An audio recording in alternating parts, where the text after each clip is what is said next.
c'est Nicolas Ludi, directeur Asset Management tertiaire. Alors, qu'est-ce que c'est que Scaprime? Oui, le micro et vous le collez. Bonjour, Scaprime est Mais vous un... pouvez rester de face parce qu'il y a des caméras partout. D'accord. Vous pouvez vous retourner. Voilà. D'accord. Retournez-vous un petit peu. Voilà, c'est parfait. C'est les magies de la télé. Parfait. Scaprime est un groupe indépendant de services dans le domaine de l'immobilier. Donc Voilà. on fait du property management et de l'asset management. C'est un groupe de plus de 150 personnes qui appartient à ces managers, donc totalement indépendant. On gère 7 milliards d'actifs en property management et à peu près 4 milliards d'actifs en asset management. Oh là là, c'est des chiffres qui donnent le tournis, ça. Exactement. Mais dans l'immobilier, les chiffres montent vite. Bah alors ici, on est à un tour de la Défense. C'est votre cœur de métier, c'est ça? Oui, ici c'est exactement notre cœur de métier. Donc on a deux cœurs de métier, le property management qu'on n'exerce pas sur cet actif et l'asset management qui est évidemment l'un de nos plus beaux mandats et probablement le plus beau mandat en France aujourd'hui. On a la chance de gérer cet actif depuis une vingtaine de mois. Quand on a repris cet actif, on a accompagné le propriétaire actuel qui est un fonds d'investissement américain qui avait racheté les dettes. Alors tout ça est très technique, mais suite à la faillite du précédent propriétaire qui était Lehman Brothers en 2008, l'actif a été grosso modo géré par des comptables pendant 8 ans. Et donc l'actif a été très très bien géré sur ces techniques, mais d'un point de vue marketing et locatif, il s'est un petit peu éloigné du marché. Donc ce qu'on a fait les 20 derniers mois, c'est qu'on a énormément travaillé sur du marketing. On a voulu faire en sorte que ce gros paquebot, cette grande dame, retrouve ses lettres de noblesse. Et donc on a créé une marketing suite. On a fait venir un de nos partenaires qui est Nextdoor, qui est également partenaire de Revolution at Work, qui permet d'aller chercher un marché qu'on n'allait pas chercher, à savoir les toutes petites entreprises, parce que quand bien même l'actif est 160 000 m² aujourd'hui, qui peut accueillir plus de 12 000 personnes, c'est très compliqué pour nous de louer à partir de un poste de travail. Et c'est le job de Nextdoor, donc c'est un vrai partenaire. Donc pendant 20 mois, on a fait beaucoup de choses. Revolution at Work est l'un de ces éléments marketing qu'on a voulu mettre en place. Et donc on est ravis de pouvoir participer et sponsoriser cet événement. Ce qui permet de remettre Cœur Défense sur le devant de la scène, là où pendant 8 ans, il a été un petit peu oublié. Justement, quelle est cette dynamique? La dynamique du marché des bureaux de la Défense? Alors la dynamique, elle est très bonne. Il y a 3 ans, les agents immobiliers anticipaient un taux d'à peu près 25% de vacances dans la Défense. Moi, j'ai travaillé sur des pays nordiques, notamment aux Pays-Bas, où il y a beaucoup d'endroits où on a 25% de taux de vacances. Autant dire qu'en tant que propriétaire, on ne fait rien. On allume des cierges pour être sûr qu'on va garder nos locataires ou en attirer de nouveaux, mais on est vraiment dans un marché où il est très difficile d'investir dans les immeubles et très difficile de développer les services, que la concurrence est colossale. On est passé en un an de plus de 12% de taux de vacances à moins de 8%, qui est à peu près le taux de vacances actuel, sachant que le seuil de liquidité est à 5%. En d'autres termes, c'est-à-dire qu'en dessous de 5% de taux de vacances, un locataire dont le bail arrive à échéance, qui cherche à se reloger, a du mal à trouver chaussures à son pied, parce qu'il n'y a pas assez de produits sur le marché qui correspondent à son besoin à un instant T. Le marché de l'immobilier de bureau a cette difficulté que les baux sont régulés. Alors c'est du 369 ou c'est du non-ferme. Donc il y a une rencontre avec le propriétaire. C'est qu'à la fin d'un bail, le locataire décide de repartir sur une période ou décide de partir. Mais il ne peut pas rester comme on peut le faire dans du logement ou dans du commerce où on a un bail qui est beaucoup plus flexible. Donc il doit trouver un immeuble. Dans Paris, les locataires commencent à avoir cette problématique. À nouveau, un locataire qui souhaite déménager de son immeuble dans Paris, il n'a pas le choix des armes. Et généralement, il y a plusieurs locataires qui se positionnent sur un même immeuble. À la Défense, le marché était pro-preneur il y a un an. Et donc, il y avait plus de produits que de demandes. Et on arrive dans une dynamique où... Alors on a c'est à peu près 8% de taux de vacances, mais un taux de vacances qui est diffus. C'est-à-dire que vous avez 2000 m² à droite, 4000 à gauche.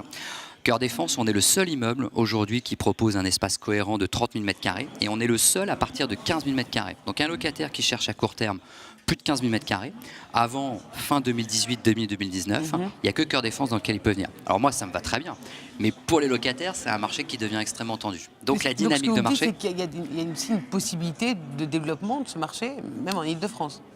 Oui, alors, il y a évidemment une capacité à développer, il y a du foncier un peu partout.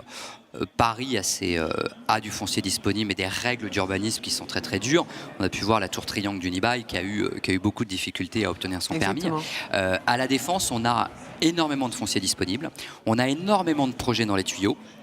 En revanche, la typologie du marché des 5 dernières années fait que les investisseurs étaient averses au risque. Hormis quelques compagnies d'assurance ou des grosses foncières comme Unibail, très peu de propriétaires ont décidé de mettre leur immeuble en risque. Par exemple, Groupama, qui vient de pré-commercialiser son immeuble Windows au-dessus des 4 temps à RTE, a lancé les travaux avec le bail de RTE. Donc aujourd'hui, vous avez quelques projets dits spéculatifs, donc qui sortent parce que les propriétaires peuvent les financer en fonds propres ou parce qu'ils ont trouvé la dette pour le faire et c'est leur analyse du risque. Mais vous avez 3 produits principalement qui sortent sur le marché et qui n'arriveront sur le marché qu'en 2018. Et puis vous en avez une bonne quinzaine dans les tuyaux, des magnifiques tours, des gros tickets, des 50-80 mètres carrés, mais pour lesquels les propriétaires aujourd'hui ne sont pas convaincus de lancer ces projets à risque, qui sont consommateurs soit d'énormément de fonds propres, soit de dettes. La dette est assez difficile, même si elle revient sur le marché, mais la dette a été assez difficile à lever pour des produits spéculatifs. Donc on est sur un marché qui est... Là, qu'est-ce qu'ils font, ces propriétaires-là? Ils attendent de pré-commercialiser leurs actifs et ils attendent pour la plupart. Ils ne dorment pas, ils cherchent à les commercialiser. Et le jour où ils ont trouvé des locataires, ils lanceront les projets à risque. Hormis les 3 qui sortent, comme je vous le disais, en développement pur risqué. Sur le marché de l'immobilier de tertiaire, est-ce qu'on peut dire aujourd'hui qu'il y a eu un impact du Brexit? Non, pas encore. Nous, sur Cœur Défense, sans trahir de secret, on a eu quelques visites des agents immobiliers anglais qui viennent nous voir et qui nous disent... Encore aujourd'hui? Oui, encore aujourd'hui. Qui viennent regarder et faire leur prospection sur le marché et se dire quelles sont les possibilités. Humer l'atmosphère. Humer l'atmosphère, et exactement. Alors, qu'est-ce qu'il en ressort?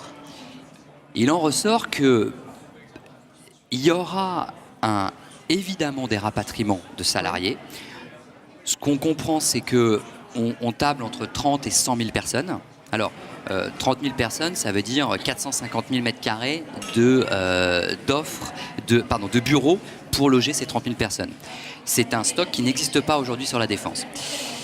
Une fois que le gouvernement aura négocié avec l'Europe, et toute la question est le passeport européen au niveau des banques. Soit l'Europe a une posture dure et ce passeport est retiré à l'Angleterre et on va plutôt vers les 100 000 travailleurs qui viendront en Europe.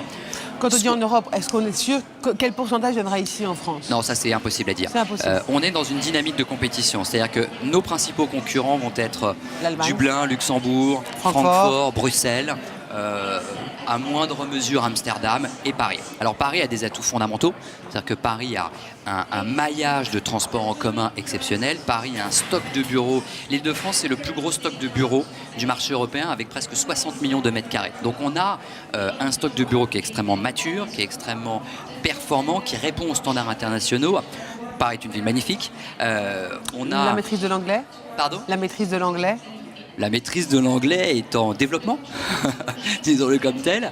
Récemment, on pouvait lire que les 2 problèmes de Paris étaient inévitablement son droit du travail, qui est mal compris des entreprises internationales, et malheureusement sa sécurité ces derniers temps par rapport aux attentats qu'on a connus. Alors, j'espère qu'on va pouvoir dire que c'était conjoncturel et pas structurel. En tout cas, voilà, c'est ressorti, on doit le dire, même si c'est désolant. Je pense que le vrai sujet est la complexité du droit du travail. Au niveau des infrastructures, on a l'un des plus beaux marchés.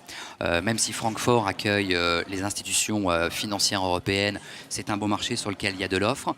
Je pense que par défaut, la limite du marché parisien est sa capacité à répondre à une demande exigeante dans un délai qui est très court terme. Ouais. Si vous prenez la dynamique du marché parisien, on est à moins de 5% de taux de vacances. Vous avez des disponibilités qui arrivent sur le marché, vous avez des immeubles très qualitatifs dans des très très beaux quartiers, mais des gros tickets, une banque qui pourrait arriver, par exemple, nous on a HSBC ici dans Cœur Défense pour 45 000 mètres carrés.